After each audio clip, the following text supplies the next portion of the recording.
Cat, your friendly chemistry tutor. Breaking down titration curves. Titration curves may seem confusing, but what you're really looking at is a fight between acids and bases, and the curve shows you who's taking over at what point. It basically graphs pH versus volume added, so what it's tracking is how the pH of the solution changes as an acid and base react with each other. Think of it like two types of cats fighting. At the start, one type dominates the solution. These are the OG cats. As you start adding new types of cats, they all start fighting, and the new cats take the OG cats out one by one. As that happens, the pH of the solution starts to shift. This is what a titration setup looks like. The flask holds your analyte, which is the solution you're analyzing. The burette holds your titrant, which is the solution you're slowly adding. So what's happening is you're adding the titrant into the analyte and watching how the pH changes as they react together. Now let's break down the 5 most important parts of a titration curve. This is an example of a curve for when you add a strong base to a weak acid. So, weak acid is the analyte and strong base is the titrant. Part 1. The starting point. This is the point where only your analyte is present. The pH at this point tells you the identity of your analyte.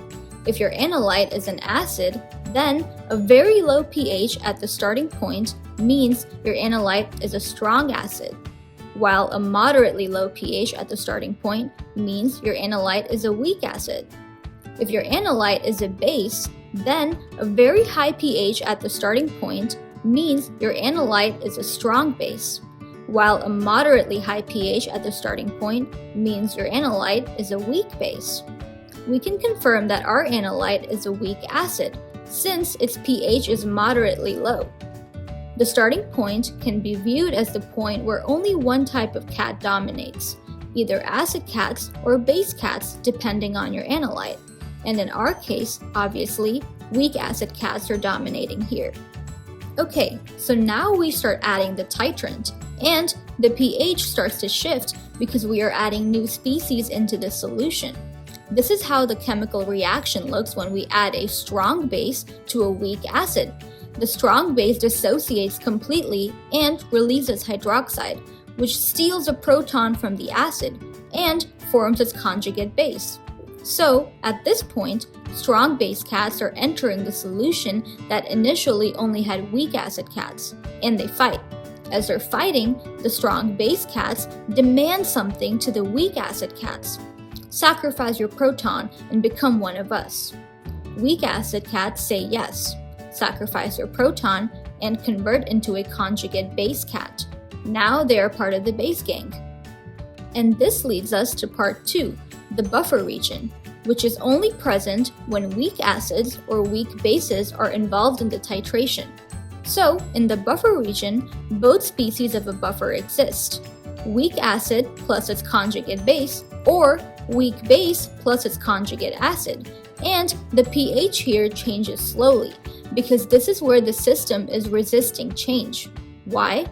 Well, if you remember from our last video, buffers are solutions that are designed to resist changes in pH, and they contain both weak acid and conjugate base, or vice versa.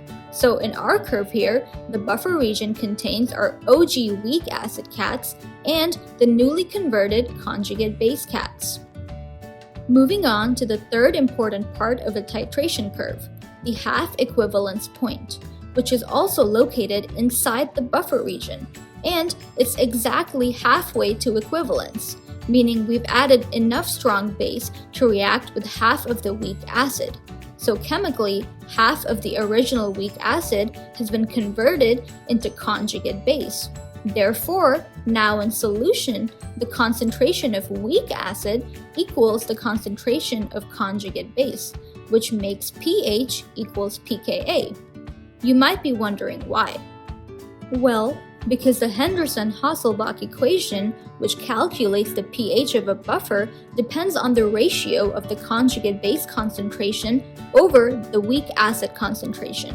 When those concentrations are equal, making log of 1 equals 0, the entire equation simplifies to pH equals pKa, all because there are now half of the OG weak acid cats and half of the newly converted conjugate base cats present.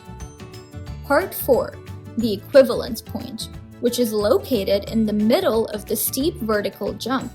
This is the moment where we've added enough strong base to react with all of the OG weak acid. So chemically, all of the weak acid has been converted into conjugate base, and the concentration of weak acid here equals 0 in solution.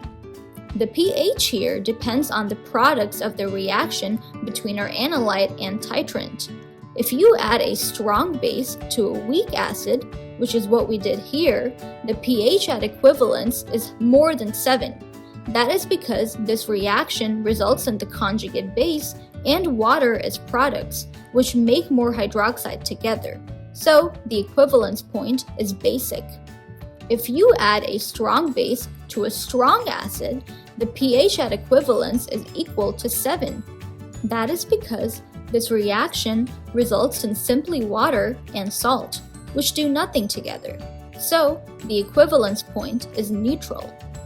If you add a weak base to a strong acid, the pH at equivalence is less than 7.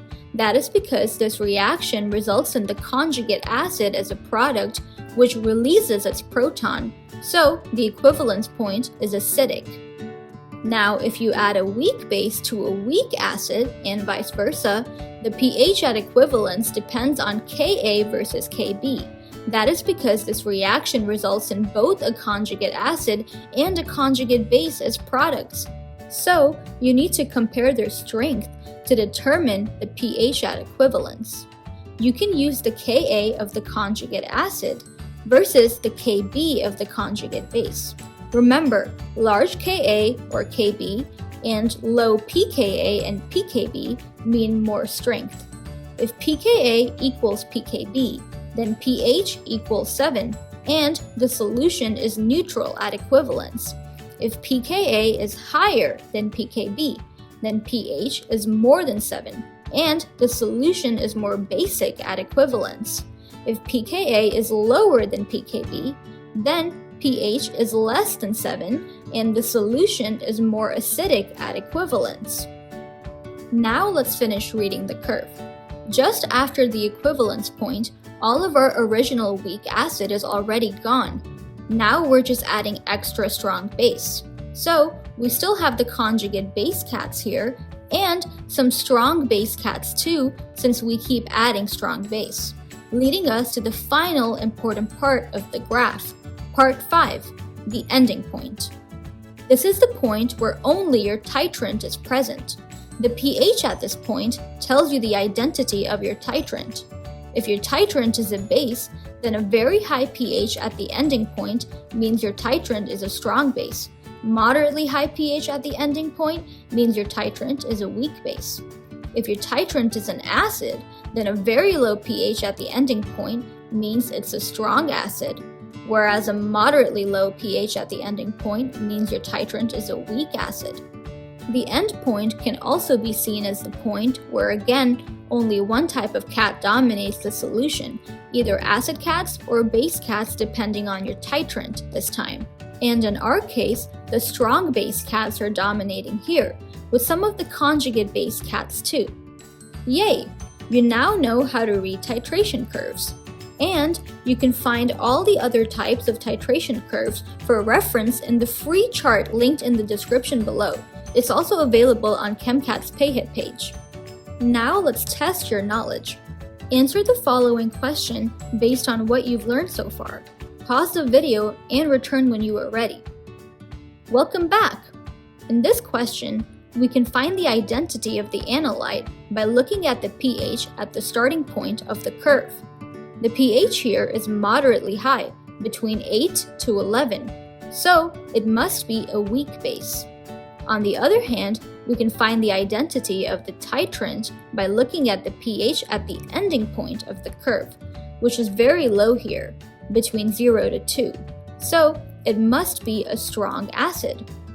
Since we are adding a strong acid to a weak base, the equivalence point should be lower than 7, since the product of this reaction is conjugate acid. So the solution is more acidic at equivalence. You did it!